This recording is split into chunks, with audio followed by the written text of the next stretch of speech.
Brash Sports Thanksgiving Spectacular, brought to you by Gravy. Turkey, mashed potatoes, stuffing, green bean casserole, you know the drill. It's Thanksgiving time and plates are piled high with fatty, carby food. What better compliment to fatty, carby carb bomb than some fatty carb sauce poured over the top? Turkey a little bit dry? Gravy. Mashed potatoes a little bland? Gravy. Cranberry sauce a little fruity? Gravy. Thanksgiving only comes once a year, so it's time to go hard or go home. In this case, go camp out in the bathroom for a couple hours. And when you do, be sure to use promo code BRASH500 to save 25%. Gravy, clogging toilets and arteries since 1973. I'm not sure if that date is accurate, but that's just what they sent me. What's going on, Brandon? Happy Thanksgiving Eve. Real quick, what are your top 3 Thanksgiving sides? Ooh, wow, put me on the spot, right? On the spot. Even though I eat it all the time, mashed potatoes is definitely a top 3. Stuffing, because stuffing I only eat around Thanksgiving. And I'm not many people, but I like candied yams. My mom's candied yams, but not with the marshmallow on top. We never fucks with that, Okay. But that's because, again, it reminds me of Thanksgiving. It's like the only time it's the only time you eat it, right? What about you? That's why, like, pumpkin pie is my fucking jam, because I eat it on Is Thanksgiving. Is that a side? Is that like on your plate? Yeah.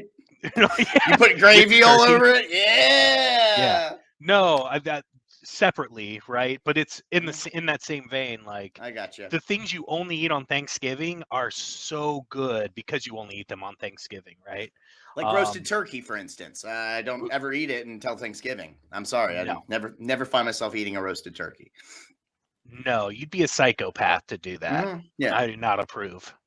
But anyway, we've got a big show because this year, man, we have a loaded slate for Thanksgiving sports-wise. We've got 3 NFL games, 4 World Cup games, a lot of shit to break down and get into. We've got to recap a full week of NFL action, so we should probably just dive right in and get through it. You want to jump into the Week 11 NFL run-through? Let's do it. Let's get right into it. Another exciting week of NFL in the books.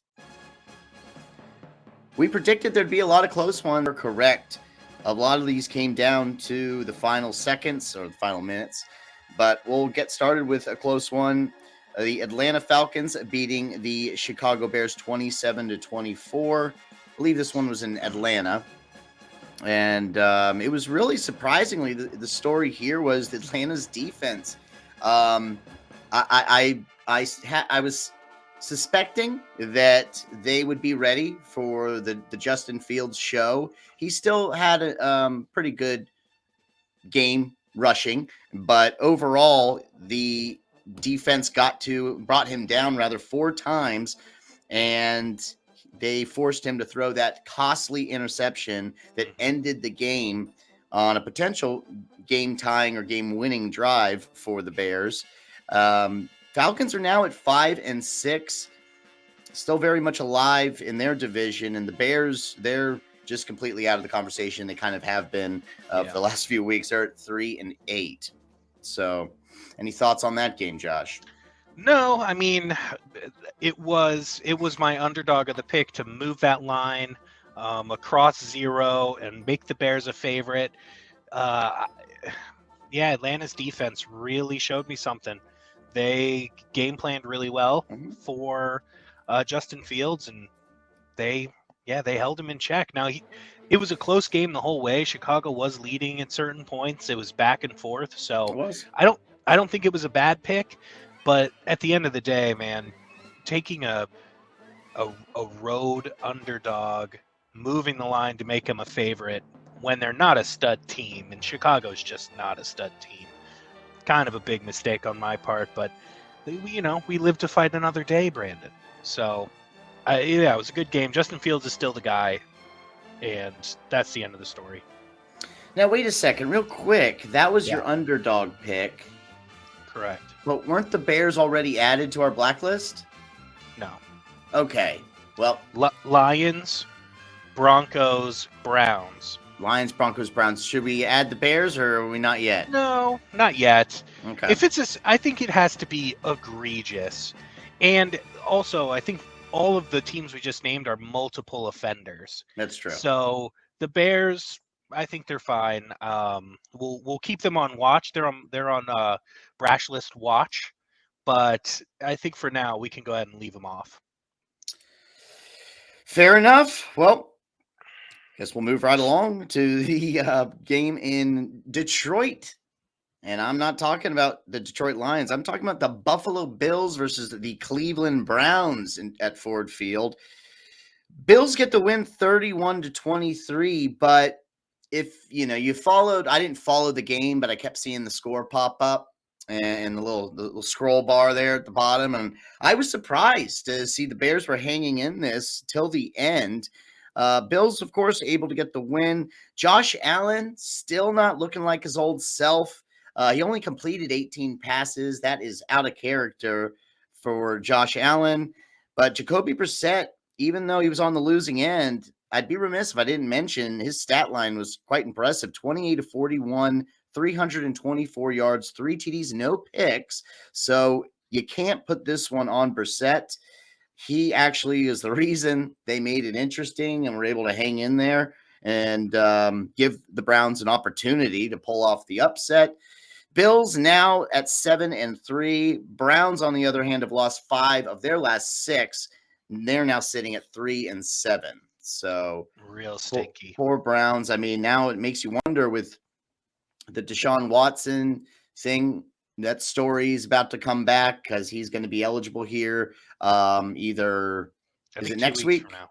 Oh, okay. I thought it was next week. But anywho, at this point, why even bring him in, right? It's not like you're miserable at the quarterback position. I mean, again, their 3-7 record isn't due to Jacoby Brissett and his shitty performance. I mean, I just think they're just simply all around not a good team. And that's what it boils down to. So why throw Deshaun Watson into that mess? Get him reps. I mean, if he's your guy moving forward, you want him to get as many reps as possible. Use this season as a miniature preseason, right? If the games don't matter anymore, you can have him out there trying different plays, getting used to different wide receivers. And if you're paying him as much as they're paying him, like, get your money's worth, I guess. Also put some butts in the stands. Mm-hmm. I don't know. It's the Browns. Why? Like, let's just not even question their motives or why they do things. Nothing ever makes sense. That's why they're the worst franchise in the league year after year. The story of this game was the Browns' run game, which I said last week. I think we were doing power rankings, and I said the Bills are out of my top 5 because they cannot figure out their running game. Singletary had a good game. Who do they just trade for? Zach Moss had a big game. No, that's who they got rid of. Anyway, doesn't matter. But the attempts, I think it was their most attempts all year. James Cook. I looked it up. I didn't know that. Good. But it was their most attempts all year, so they're really dedicating themselves to that running game, which they need to do. They can't keep putting it all on Josh Allen because he's bound to just make mistakes and every so often and throw the game off. So I like what they're doing. I think it was a big win for them. As loaded as their roster is, I'd like to see them beat the Browns by more than 8 points, have it be a 2-score game, right? But they still covered the spread. They're still looking good. They're getting that running game going. So the Bills, I think, are back to being a force in the AFC. And probably silenced a few critics this week. Yeah, I mean, even though the Browns are at 3-7, I mean, I really don't give any team a hard time if they win a close one against those Browns, because the Browns we've said it many times before, they're scrappers, man. They always find a way to stay in it and, of course, lose in the end. So except in their DNA. Miami. Except against Miami. Yeah, where they get I know. Railroaded. Yeah, that's true. Or they find a way to beat the shit out of the Cincinnati Bengals. You just don't know about these Browns sometimes. Yeah. The Philadelphia Eagles, they did get the win, and it didn't quite happen like you and I expected, or at least maybe just – did you pick the Colts in this one? But I can't remember. But it was 17-16 was your final there. The Eagles actually trailed all the way up until a minute and 20 seconds remaining in the game when Jalen Hurts ran it in for a 7-yard touchdown. Indy just couldn't get out of their own half on the ensuing drive, so they ended up turning the ball over on downs. That sealed the victory and gave Philly their 9th win of the season. They're now at 9-1, and it does appear, though, from that game that teams are starting to figure out how to slow down this Philly offense. So who knows? Might be a taste of things to come as we get closer to the playoffs here. Yeah, I think you could be onto something there, Brandon.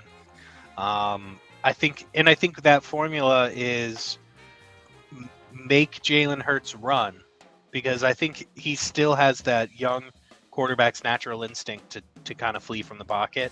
He's a really good pocket passer, and when he has his reads and he does everything right, he usually delivers a really good ball. But late in games is when he kind of reverts back to that, like, I'm going to run for everything. I'm going to put the game on my back. And it worked out here, but a team as good as Philly should not be struggling to beat Indianapolis. So yeah, I've got my concerns about Philly. I think teams could be figuring them out, or they could be going through something. I know that their defensive line has a lot of injuries or something. They're not, early on in the year they were just getting tons of pressure on opposing quarterbacks, and now they're just not. So something's going on there. They need to get that figured out, but we'll see. I don't know what it means. I didn't watch this game very much, obviously, but when you look at the stat line, you go, gosh, Philly should really be beating Indianapolis by a lot more than this. And certainly not at the last minute, right? Yeah, I mean, Indy's had a lot of close games where they lose. They're kind of like the Browns in that way, you know. Yeah. They're good at hanging in there. They somehow got that miraculous victory over the Kansas City Chiefs. Still racking my brain to figure out how that happened, but they're 4-6-1 now.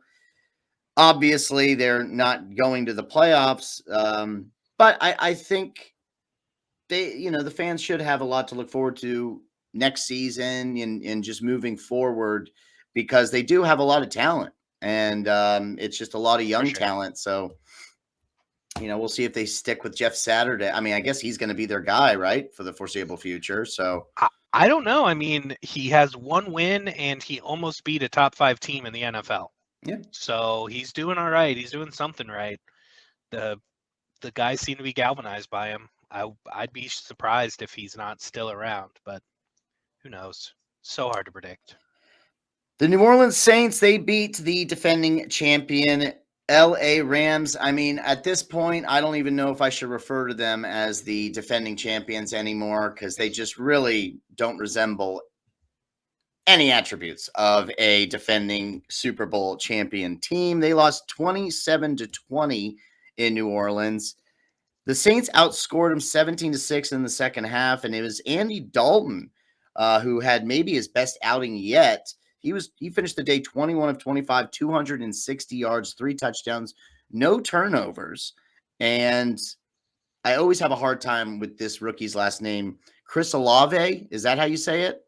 He had a great day, 5 receptions, 102 yards, 1 score. Rams season is over at 3-7. Saints hanging on by a thread in the NFC South. Even it won, kind of one loss away, but 4-7, they're still hanging in there, because the Bucs aren't necessarily running away with that division right now. So the Panthers aren't even out of that division. There you go. You're right. So hey, Saints, they're just not fun to play, man. You never know what to expect out of those guys. Is Andy Dalton? Are you going to get good Andy Dalton or bad Andy Dalton? You never know. Dude, I can't figure that team out at all. I mean, even though we didn't bet on them and lose from them, they're somewhat banned in my mind, because I have no idea what team is going to show up any given week. They could be great. They could be awful. I don't know. I know their defense is good, right? Like, if you can fall back and at least say, okay, at least we have a good defense. and then Andy Dalton goes out and doesn't fuck it up, because that seems to be the games they lose are the games where he has multiple turnovers, then maybe that's their secret to success, but you can't bank on that. Um, so yeah, that's a weird situation. And the Rams, man, my my pick to go back to the Super Bowl, just looking awful this year. It seems as though they're content with the ring they got. They don't have any fight in them. I I don't know. It's bizarre. They were winning in this game at one point, but they it just seems like they're good. They got their ring. They're good. They're coasting. I don't know. I don't know what happened. It's not like they're drastically different. They lost uh, Andrew Whitworth. They lost Von Miller, and that, like, is that really, that is enough to take you from a Super Bowl champ to one of the worst teams in the NFL? That doesn't seem right. Something else is going on. I can't figure it out. We have our friendly wager going on as to who we believe is going to retire first, Aaron Right. Rodgers and Tom Brady. We might have to add Matt Stafford to that list. Stafford could be up there. I wouldn't be shocked. He's very much like family man. He Mhm. wants to yeah, I don't think he wants to play forever. He got his ring. It would have been smart for him to just get it out of the way last year, retire on top. But I could totally see him retiring soon. He's been in the league for a while. He's So he's not a spring chicken. he's been on enough shitty Detroit Lions teams. I don't Oh, think he wants to do what's going on with the Rams, one more year. So very true. Very true. they'd have to make some monster moves in the offseason to encourage him to stick around and give it another college try. Yeah, you would think so. The Detroit Lions, they pulled the upset against the Giants. I predicted this upset. However, I did not predict the style in which they did it. They won 31-18. The key here was the Lions able to keep Saquon at bay. They and then in turn they dominated on the ground. They finished the day as a team with 160 rush yards and 4 rushing TDs. Lions now have won 3 straight and sit at 4-6. Giants 7-3. Still nothing to worry about. Right? I don't know about nothing to worry about. We're definitely trending in the wrong direction, but yeah, it's just this one had trap game written all over it. I didn't see it. You read the writing on the wall clear as day.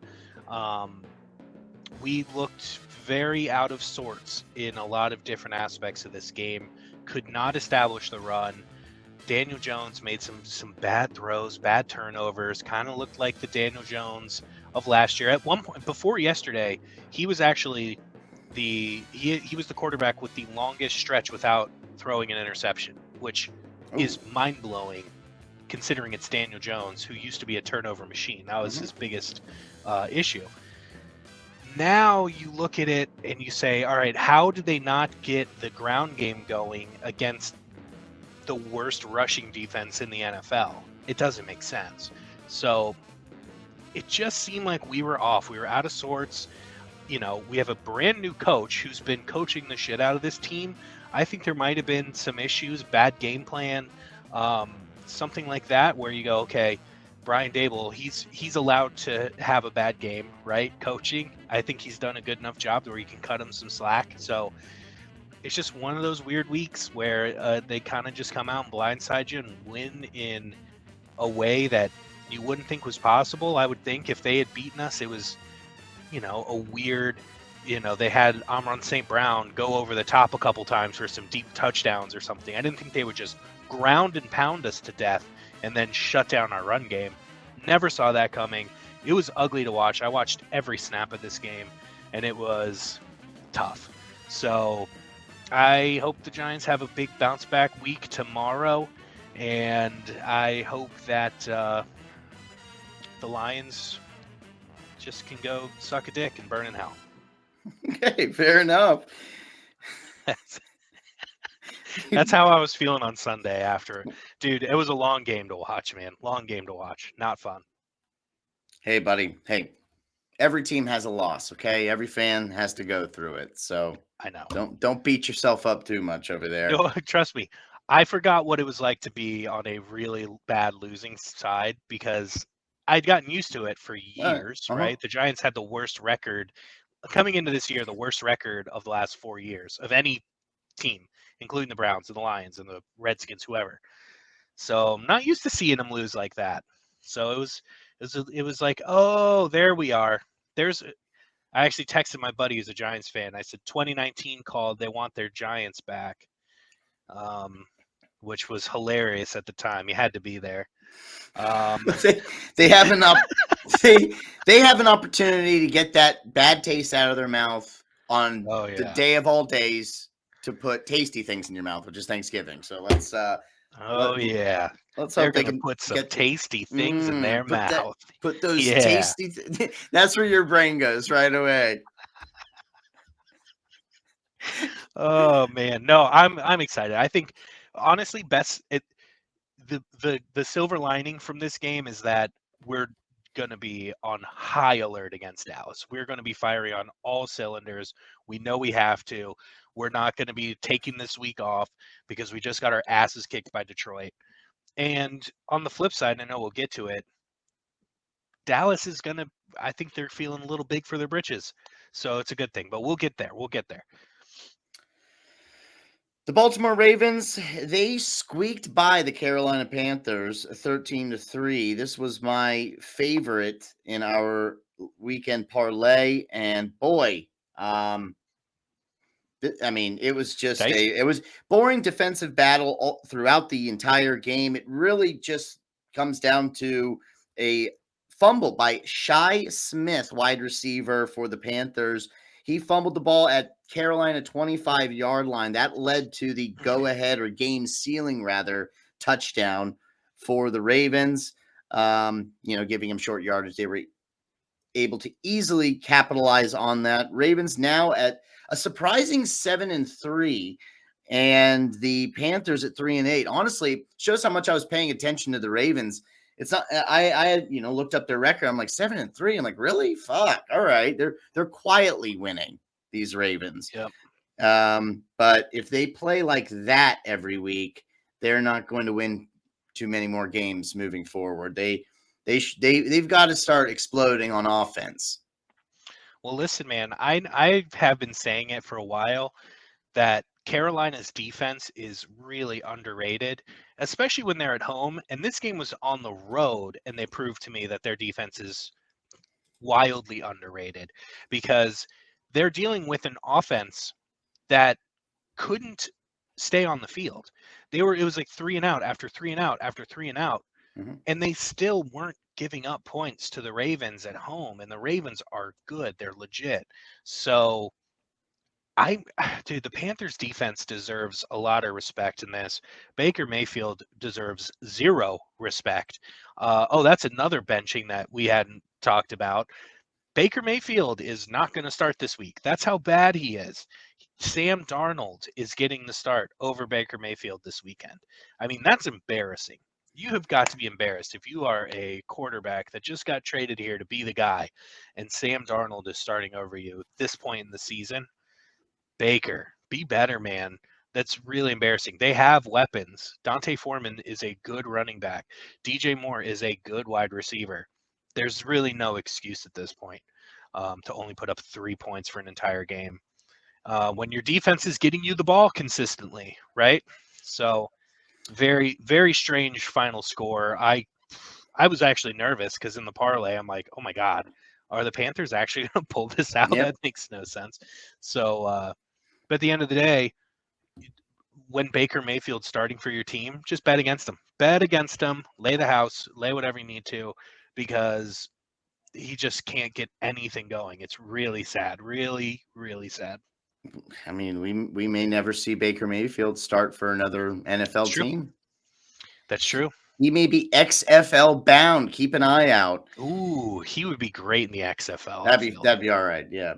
I could also see him being a good commentator. I think he could do good at like college football. College football. Yep. College football commentating. College football really pregame. good. That'd be a perfect spot for him. Yes, that he needs to get on the game day crew. Mm-hmm. I think he'd be. They'd great. love to have him. They'd love to have him. They would love to have him.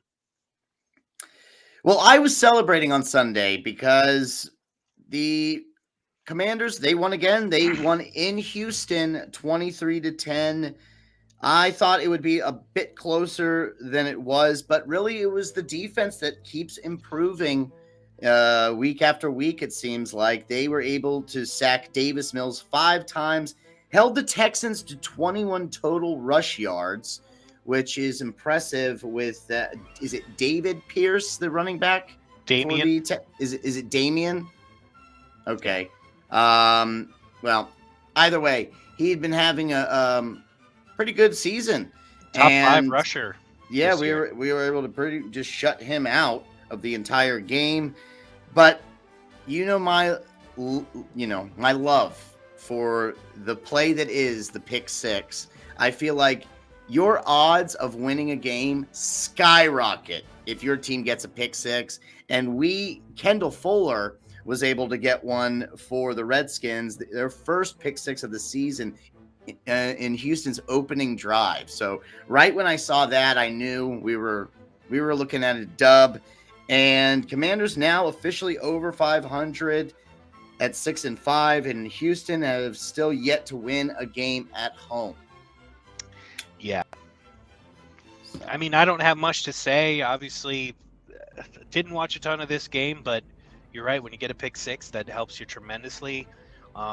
Washington just keeps that NFC just above 500, which I love, or the NFC East, I should say, above 500, which I love to see. I think it's awesome that all 4 teams are over 500. It's a really cool storyline. And you guys should be beating Houston. They're a really, really, really bad team. So, but it's not always hard or not always easy to go on the road and get that done, right? Like this game smelt a little trappy, and the Commanders just handled it. So good for them. Houston, see you at the number 1 overall pick. Hope you guys are already planning that. Get that war room ready. And yeah, good for Washington. Avoiding the trap, unlike the Giants. The New England Patriots, they got the win over the New York Jets, 10-3. Again, can't remember where you were on this, but I believe you had the Pats, right? We were with me. Oh, no. I had the Jets. I had the Jets. You flip-flopped, yeah, because you were thinking Pats, and then you flip-flopped over to the Jets. Really smart play on my part. I was, I mean, again, this one could have gone either way. I mean, neither offense could get anything going in this one, and you told me how this one ended. It was the cornerback Marcus Jones who returned the final punt of the game for 84 yards to win it for the Pats. Both these teams now sit at 6-4 in a very tight, so tight AFC East race. So tight? What is that? Where's your brain go, Josh? Dude, my brain goes right to these 2 teams being awful, and we don't even need to talk about them making a playoff run. They're both bad. New England's offense, awful. We both said bet the under here. That was a smart play. Zach Wilson is now benched for this week. Who knows how long that's going to last for as well. I don't know. There's really not much to say about this other than what a snooze fest. You got 2 bad teams here with 2 really good defenses. And just like the Panthers, I'd be furious if I was on that defense making plays all game and just watching my offense go out time after time and just shitting the ball away and punting. So I don't know. They need to get it figured out. Something's got to change, especially with New England, with such the reputation they have. They should be able to figure it out, right? The Jets are the Jets. They're going to be a fucking hot mess, right? But New England, get it together. What are you doing up there? Yeah, I mean, I hate seeing Zach Wilson losing his starting role, at least for the time being. But I'm excited to see Mike White, man. I remember last year he had a couple surprisingly impressive games. So he did. He also had a couple really bad ones. Then he came back down to earth. He crashed back down to earth, and they realized that, okay, you are a good backup and nothing more. But their next game against the Bears, so we'll see how he does against Chicago. The Las Vegas Raiders, they got the win against the Broncos in Denver, 22-16. I did have the Broncos in this one, and why would you pick the Broncos? I don't know, but Derek Carr, he had a decent showing against a pretty stout defense. 23 of 37, 307 yards, 2 touchdowns, no picks. Devontae Adams was Devontae Adams, 7 receptions, 141 yards, 2 touchdowns, but both of these teams are hot garbage with a record of 3-7. So really, I can understand why you'd pick against either of these teams for the rest of the season. They're both complete shit. Yeah, they're trash. Mm-hmm. I kind of feel like I'm just echoing all the same things week Yep. after week. Yep. I don't know how the Denver Broncos can be this bad. I say it time and time again. I picked them to win the AFC West, and it was my worst take ever since we started this podcast. They are a travesty. They should have won this game. I picked the Raiders because, and I had no business picking the Raiders, but I said the only way I can pick them is because they're playing the Broncos, and the Broncos are so bad. I cannot pick them again. I don't care who they're playing or where they're playing. I'm picking against the Broncos for the remainder of the season, and I will stick by. I don't care if it's at home against Houston. I'm picking Houston. The Broncos are awful. I'm looking forward to our pick'em pandemonium on Saturday when the Broncos head to Carolina. So let's see. That's easy. Oh, really? Okay. Easy. All right. Okay. Free money on the Panthers. Easy. All right. Sam Darnold. Sam Darnold's going to show Russell Wilson what a real quarterback looks like. Yeah. Spoiler alert. That's awesome. Panthers win by 50. Big spoiler alert. Way to go. All right. We know where you lean on that one. Actually, thinking about it, that's probably the easiest underplay of the year. Even if the under is 25.5 points, go under. The Dallas Cowboys, they were quite impressive, I must say. They got the win against the Vikings 40-3, and the Vikings just get completely manhandled in Minnesota. What in the hell? You did, you had a tingle that it was going to be Dallas's day. I have a feeling you didn't see a 40-3 ass whooping coming, but maybe you did, but there's not enough time to go through all the notable Cowboys for this one. I mean, there were so many standouts on the offense, defense, and special teams. But I have to mention Tony Pollard because he's the only Cowboy I like. He finished with 189 total yards and 2 receiving touchdowns. Cowboys now 7-3. Vikings 7-game win streak has come to an end. They now sit at 8-2. I called them a fraud a couple weeks ago. And then they go out, have the best game of the year against the Bills. Just a thriller. I'm like, wow, I stand corrected. I was just 1 week too early, Josh. I still don't think they're a fraud. I still think they're a talented team. I just think that Dallas just had their number. And there are going to be games like that where you don't scheme it right, where you're not – I mean, it was really the story was the defense, right? That defensive line was up Kirk Cousins' pussy all fucking. He got game. sacked 7 times, if I'm not mistaken. Just entering it, exiting it, entering it again. Kirk Cousins couldn't keep his pussy off the field, and as soon as that sun went down, he was a sack slut, just laying, just dirty sack slut, laying all over the field. And yeah, dude, that defense, Dallas defense, man, holy shit, they are a force. They're scary. They've just got so many playmakers, and that D-line is as good as I can remember any D-line. So they're dangerous for sure. But sometimes you go out there and lay an egg. I certainly don't. I'm not discounting Minnesota moving forward. Unless it's a game without sunshine for Kirk Cousins, he needs those 1 o'clock game slots, or else he turns into a sack slut. I think that's what we're learning here. Well, we're going to get to our power rankings in a little bit, our top 5, that is. But yes, spoiler alert, Vikings are no longer in my power rankings. I At didn't least have my, them in my mine top last five, week. because a top 5 team doesn't get their ass kicked at home 40-3. So it's as simple as that. I left him out because I saw the upset coming. Actually, I don't even think it was an upset. I think Dallas was favored in this game, but They were, but that was surprising to me, and we were like, well, I was like, what is that? What does Vegas know? Those you got to lean bastards. into. Sometimes when something smells like shit, Yeah, you yeah, got to just lean into it, man. Vegas knows.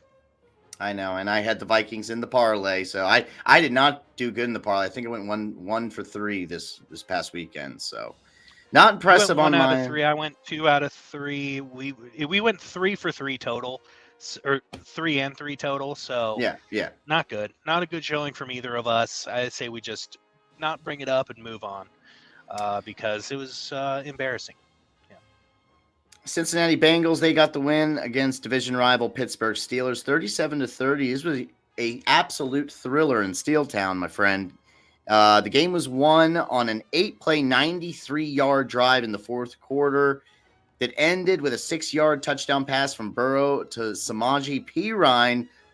Samaje Perine, former Redskin, holla at your boy. He finished the day with 3 receiving touchdowns. Definitely a career day for Samaje. And the Bengals now are sitting at 6-4. The Steelers season is over, and they're at 3-7. I know our Steelers beat reporter Eric isn't going to like to hear that, but he's going to have to agree that I'm sorry, but any dream of a miraculous run or comeback, it's out the window. It's done. But got to give him credit for putting up 30. But these Bengals and these Steelers, when they get together, man, you never know. You got to throw all logic out the window sometimes. Weird things definitely happen. Now I did watch a decent amount of this game. It kind of dominated the red zone channel for the most part. Pittsburgh looked really good. Pickett to Pickens is going to be a lethal I do combo like that. moving forward. They're both very good. So I'm glad I got to get a good look at those two. But from what I could tell, the score line doesn't do it justice. I think Cincinnati looked really good in this game. A lot of those points by Pittsburgh were kind of garbage time. I think it was like 37-25 or something like that before Pittsburgh put up their last few points when it didn't matter. But it was a dominating effort by Cincy, even though the score doesn't really reflect it. They looked solid, and without Jamar Chase, and they're going to get Jamar Chase back, I think Cincinnati is dangerous this year. And the number one factor for them being dangerous is the fact that I said they would miss the playoffs, and they know it. They know that I was not on the Mm-hmm. bandwagon, and they're coming to prove me wrong. And if there's one thing that's pretty easy to do, it's to prove me wrong. So they're coming for me. And yeah, I don't know. I won't spoil anything, but I'm really high on the Bengals right now. They absolutely have a printout of your face with the quote In the saying locker they're in the locker room. It is on their cork board, and they point to it every single day when they're about to head out of that locker room out onto the field. So, yeah, they in they their bring it with downtime, them. they They play bring it with darts them. with it. Exactly. Yeah. Sunday Night Football on NBC. The Kansas City Chiefs get yet another win. This was one of my parlay picks. I thought the upset was going to happen. It was close, but the Chiefs get the win 30-27. Really, it was Chiefs all day in the second half. Chargers led 20-13 at halftime, but couldn't get anything going. After that, Mahomes was Mahomes. He finished the day 20 of 34, 329 yards, 3 TDs, no picks. And Travis Kelce, you might have heard of him. He finished the day with 6 receptions, 115 yards for 3 touchdowns. Who is going to stop these Kansas City Chiefs? So my hunch in the AFC is that it's either going to be, I think it's the Bengals, honestly. As crazy as that sounds, it's either the Bengals or the Titans, because those two teams have a formula to beat them. Because Titans are their kryptonite. I do like Titans are the kryptonite, and the Bengals have enough weapons to keep up with them, and they've got Joe Burrow, who's just clutch as fuck, and Joe Burrow beat them in the playoffs last year. So, good point. Man, I don't know though. This year, I don't think anybody's stopping them. I think they're going all the way. They are so good. They are legitimately good, and when you think you have them dead to rights, it doesn't matter because they come back. Any time on the clock is enough time for Mahomes to come back and get as many points as they need to upset you. And the Chargers always play them tough, but you knew that the Chiefs were never out of it. The entire game, you just knew that they weren't out of it. And that's a recipe for a really good team, man, when you're just never out of it. So, yeah, good luck. Good luck rest of the AFC. But to answer your question, Titans and Bengals would be my two that I could see going into Kansas City and slipping that team up. Or if somehow the Colts could make the playoffs and then find themselves... or the Colts. That's the only other team. They don't like playing the Colts. Fortunately, they won't have to worry about seeing them again this year. Monday Night Football. This was not a close one. This was a shellac. Arizona Cardinals, who got shellacked in the desert by the San Francisco 49ers, 38-10. Jimmy G, he's earning that stupid nickname, 20 for 29, 228 yards, 4 touchdowns, no interceptions, still has not thrown a pick since they brought in CMC, and 49ers now have won 3 straight. They sit atop the NFC West at 6-4, tied, of course, with Seattle, but all signs are pointing to them running away with that division, and it's headed in that direction. Yeah, they're dangerous, man. That is a dangerous team. They are absolutely loaded, stacked on every level of their team, Pro Bowlers in every unit. I am really bought into the 49ers, and they're just getting it done, man. Week after week, getting it done. Jimmy G just doesn't make those turnovers, and even if they do have a little slip up, they have as many weapons as any other team. Brandon Ayuk is proving that he is a top caliber wide receiver. Mm-hmm. You still have Debo, who can just do it all. He's a Swiss Army knife on your offense. Yeah. You got CMC, who's another Swiss Army knife. And we all forgot about George Kittle. George Kittle. He's a top 3 tight end that we just, he's been hurt and not having good seasons, and we forget about him. But when he is healthy and on his game, he is as good as any other tight end not named Travis Kelce. So they're just fucking stacked. They are stacked. There's no way around it. I mean, again, spoiler, they're my NFC pick, right? If we're diving into that, which we're not, but I'm going to. Chiefs Niners right now is, to me, clearly going to be the Super Bowl at this point.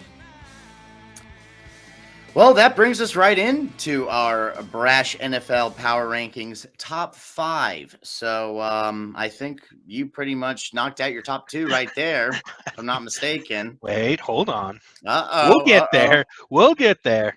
We both have the Chiefs at number 1. Duh. Correct. And number 2, I still have the Philadelphia Eagles in my top 5. How do you feel about that? It's hard to argue against them. You can certainly make a case for the Eagles. They're very good. So who's your number 2? Oh, are we doing it that way? Okay. 49ers. Okay. So again, we talked about it last week, the way I do power rankings. Yeah, I was right. I was right. Yeah. No, of course. I was just fucking with you. Sorry. You wanted me to read through my entire top 5 and then you go to your top 5. Yeah, I thought that's how we were going to do it. I'm sorry, buddy. I wasn't trying to. We're never going to have format that intense, okay? No. It's quite all right. So, yeah, let me roll through it real quick. Chiefs, okay. Eagles, Vikings are out of here. I got the Dolphins making it to the 3 spot. That's right. Wow. It's hard. I like the Dolphins, man. I mean, they are a dangerous team. Still got the Bills in the top 5 sitting at 4, but we'll see how they look tomorrow. They could lose their top 5 spot. And I got the 49ers at number 5 right now. I Okay. still need to see a little bit more from the San Francisco 49ers to know that they need to move up, which again, all signs show Yeah. them skyrocketing up that top 5 chart. I hear you say that every week. I need to see a little bit more, and then they go and they just fucking blow out the Cardinals and look I don't take amazing. the Cardinals seriously, all right? And Okay. it was on a neutral field, in the high altitude of Mexico City. Maybe the Cardinals are just used to the desert, and I said the desert too. I didn't even think about that when I was putting my Yeah. my list together. I'm surprised you didn't correct me there. It's a mountainous They, desert. they got shellacked not in the desert, but actually on top of a volcano is where the 49ers took them behind the woodshed on top of a volcano. So Chiefs, Eagles, Dolphins, Bills, Niners. I like that list. I can't argue with that list. I think that's solid. So for mine, again, I got into it a little bit last week. It's who do I think would beat the next team down the line on a neutral field? Right now, I think the Chiefs could beat anybody. I think the 49ers could beat anybody except for the Chiefs. I think the Eagles are in my 3 spot because they could beat anybody who aren't the 49ers or Chiefs. After the Eagles, I have the Dolphins as well.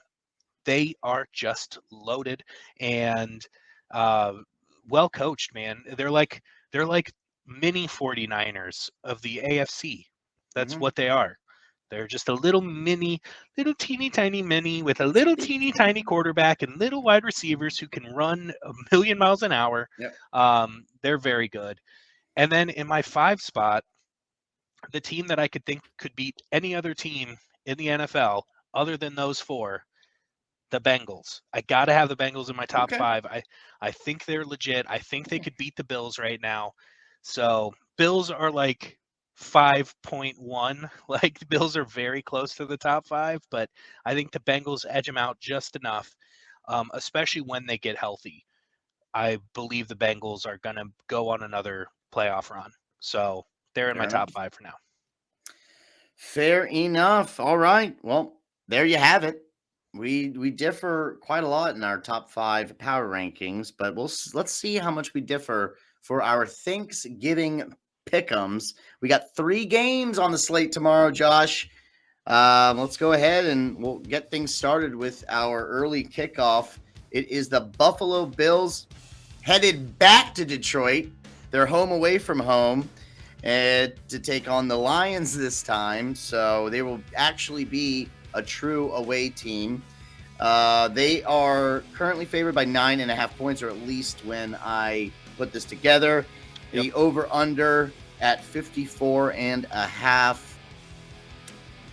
I know the Lions are on a 3-game hot streak right now, and they're at home on Thanksgiving, and Josh Allen hasn't looked like Josh Allen recently.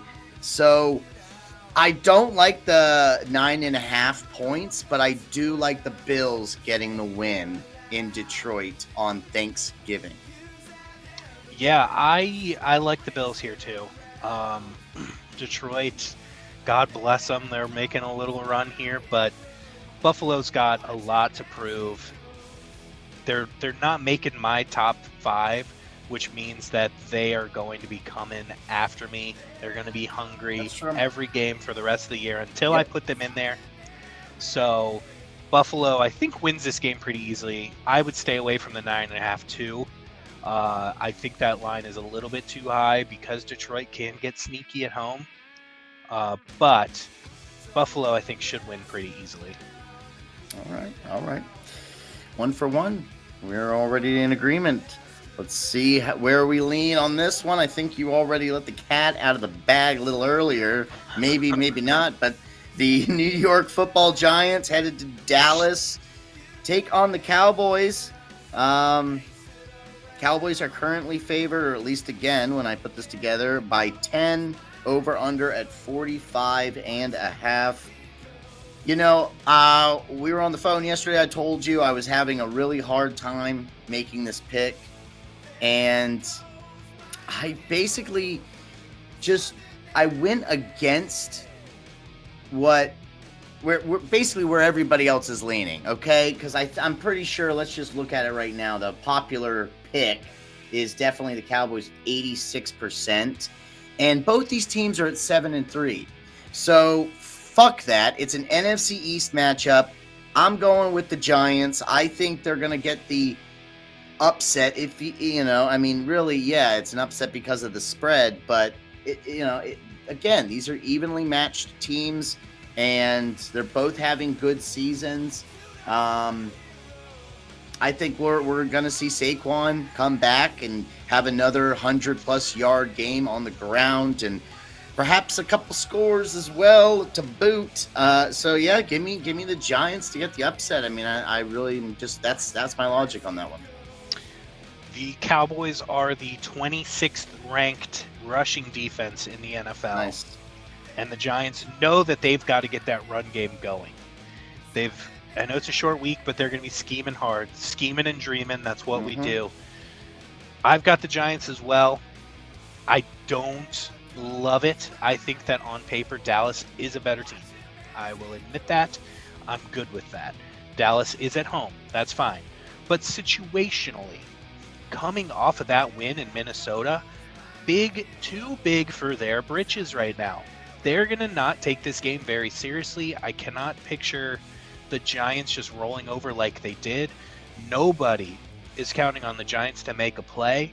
And I think the Giants keep this game very, very close.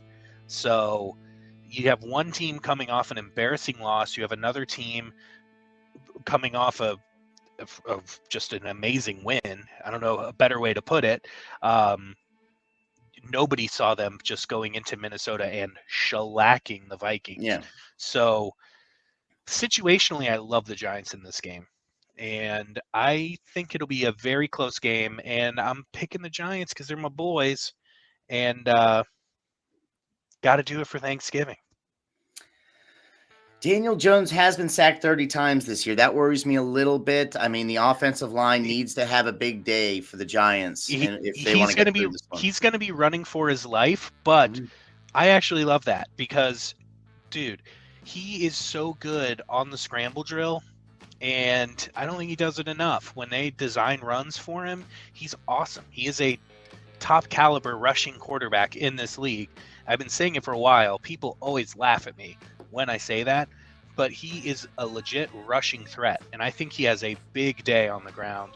The over-under is 37.5 rushing yards for him. Take the over.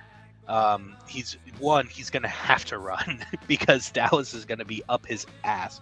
And two, I think that's just a really good way to combat a pass rush. When you have Micah Parsons and I can't think of his name, but their DNs coming around the side, you fucking go up the middle, go up the gut, and that's how you beat Dallas. That's how you weaken that defense. And then once you do that a few times, Micah Parsons isn't pinning his ears back and running full speed. Then he knows he needs to be disciplined and stay home and make sure the running game doesn't get out of control. So I think we can do that. We have the formula to make that happen, and I'm banking on Brian Dable coming up with a great game plan to put that in place. But Daniel Jones, look for a big game on the ground on Thursday. I almost said on Sunday. Tomorrow. No, tomorrow. Thanksgiving. Big old Turkey Day. Let's go. Third game.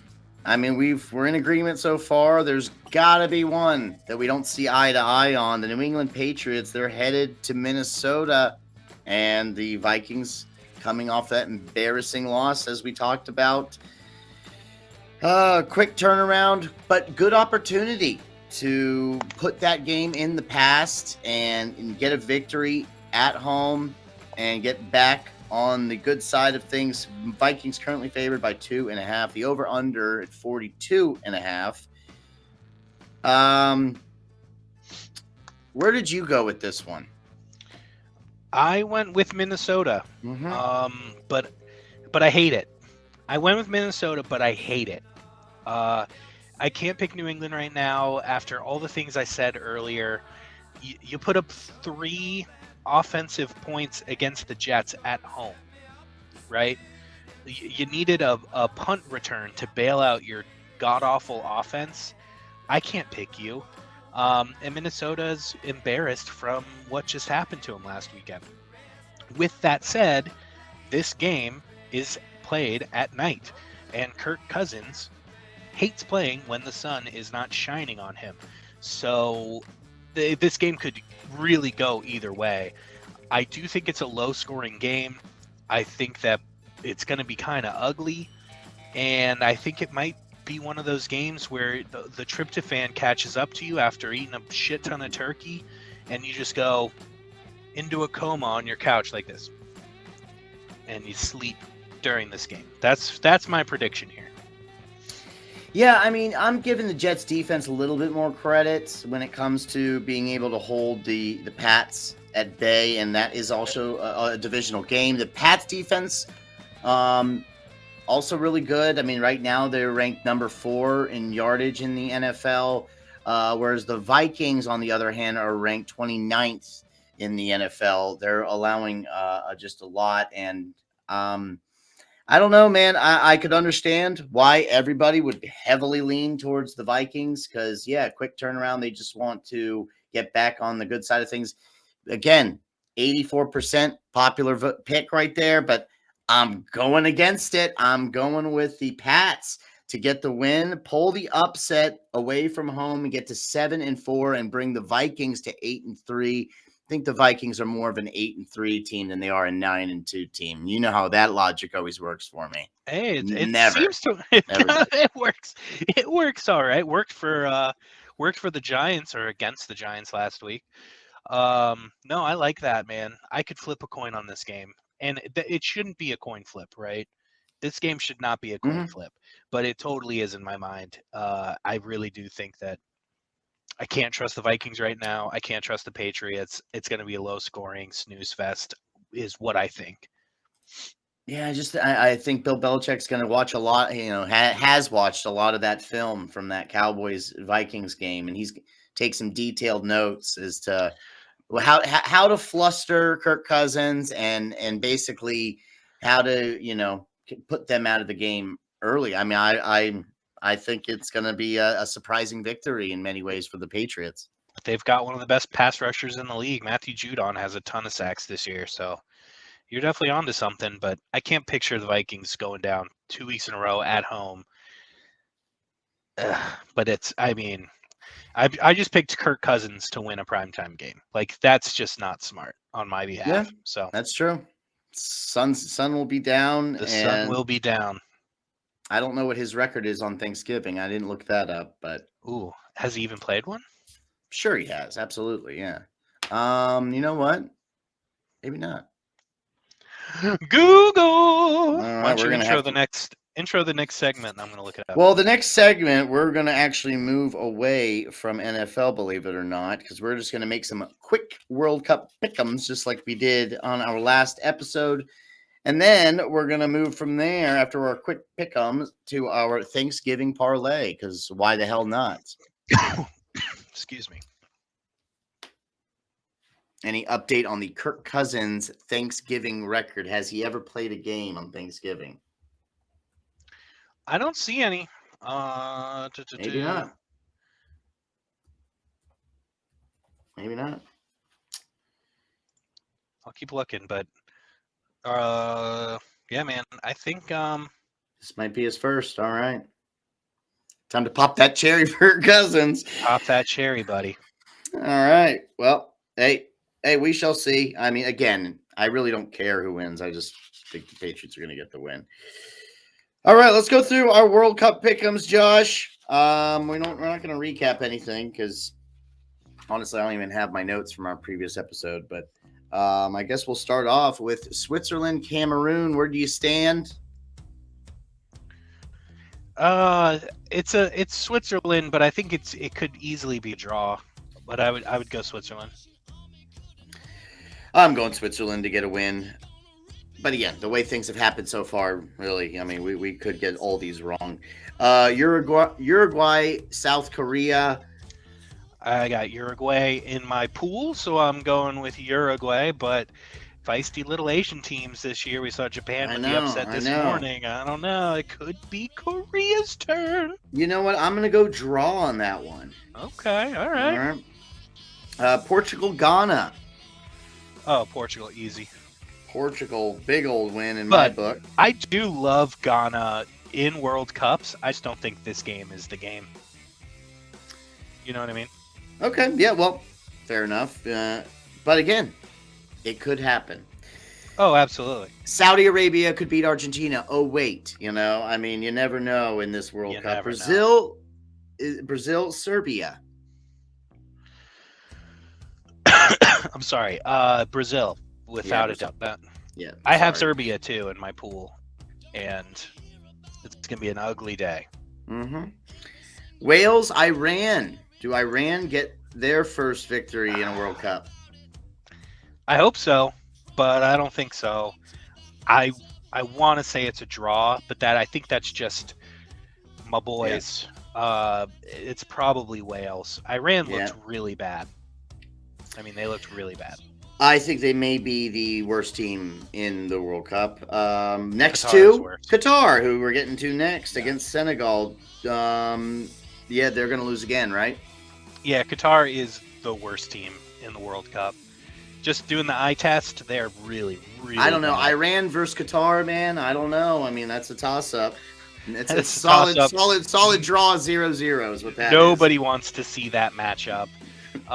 It's Senegal. Senegal's going to win pretty easily. Yep. Netherlands, Ecuador.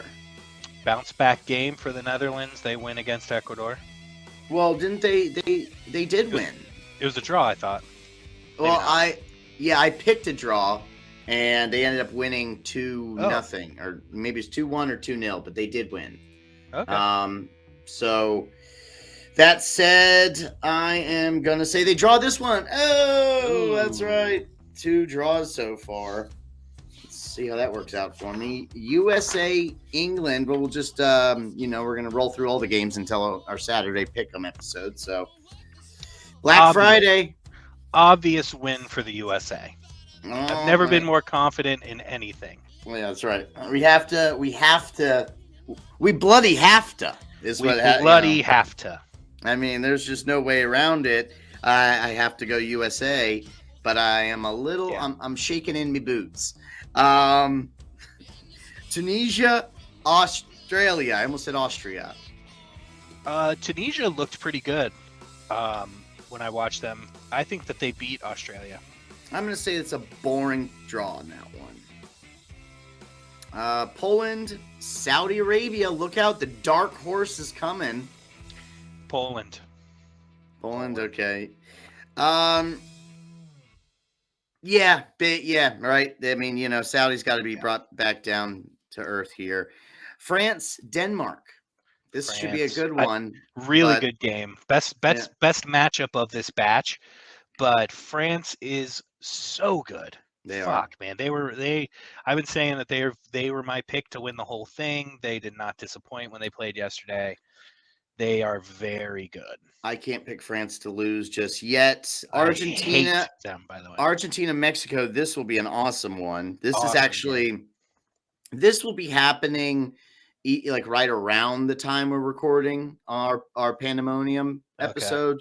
Or maybe a little after, but I figured we would just get it out of the way, make the pick now. Yeah. So where are you going with Argentina versus Mexico? I think I'm feeling a draw here. I'm feeling a draw. I think Argentina come back big, and this is a statement win for them against Mexico. Not that high on the Mexicans this World Cup. I guess it's time to get into. They fill those stadiums, though, man. They certainly do. A lot of Mexican fans showed up to Qatar or Qatar or Cater or whatever the fuck made up country name they go by.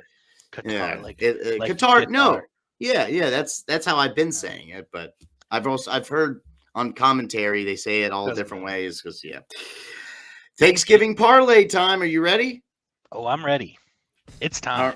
All right, we're going to mix things up a little bit, a little World Cup, a little Thanksgiving football. Let's start with our favorites. These were easy for both of us. We talked about it before. I went straight World Cup with my favorite. I picked Portugal to get the win over Ghana at minus 240. Where'd you go, Josh? I went World Cup as well because I do not trust any of the lines for football tomorrow in terms of money line. I can't wrap my head around any of them. I'm not confident enough in any of them, so I went with World Cup, and I went Brazil because they are top to bottom probably the best team. We haven't seen them yet. They've been waiting, chomping at the bit. They're ready to get in there. They're just deep and talented and good. It's what Brazil does. They don't do anything else to contribute to the world except play really good soccer. So that's what we're going to get. I like both of those. Lock it up. Let's go to our coin toss. I went to the New York Giants and Dallas game, but I went to the over-under at 45.5. I'm picking the over at minus 110. Solid coin toss there. Yeah, I went with the spread in that game. I think 9.5 points is just too many to give to the Giants right now. I think the line has moved to 10, but at the time I threw it in there, it was 9.5, and that was minus 109. So coin flip material, Giants plus 9.5. I think they keep that game close. I don't see them getting blown out at Dallas. So there's the old flipperoo. Perfect. And finally, our underdogs. I went to that. I had to. I bloody had to go to the Patriots Minnesota game, and I had to move that line. Josh had to move it. Just move it. Just move it this way, and then I moved it that way, and then I decided to stay on a minus 3 for the Patriots, which is at a plus 155. Solid underdog there. Yeah, I like it, man. I like it a lot. Again, that game could go either way. Kirk Cousins in primetime is a bum. For my underdog, I got a little creative because I didn't like any of the World Cup underdogs tomorrow. I didn't like any of the NFL underdogs tomorrow, even though I did pick the Giants to win. I really like Daniel Jones running the football tomorrow. So I found a little anytime touchdown for Daniel Jones, as long as it's rushing or receiving. If they run a Philly special and Daniel Jones catches a touchdown, it would count for this. Daniel Jones, anytime touchdown, plus 190 felt like value. And I think I want to run with it. And I feel really good about it. They're going to have to run him. There's no way around it. It's going to happen. I feel really good about it. Daniel Jones rushing touchdown or receiving touchdown, plus 190. Oh, is it really? It's rushing or receiving? Well, it's an anytime touchdown. So any touchdown that's not, it could be a punt return. If they have him returning punts, it could be punt return. But as long as it's not a passing touchdown. Blocked punt or blocked kick, he picks it up. Daniel Jones is a man possessed. But yeah, most likely it will be a rushing. Most likely it'll be a rushing unless we run a Philly special and have Saquon throw him a pass. I would say that it's going to be a rushing touchdown, and plus 190.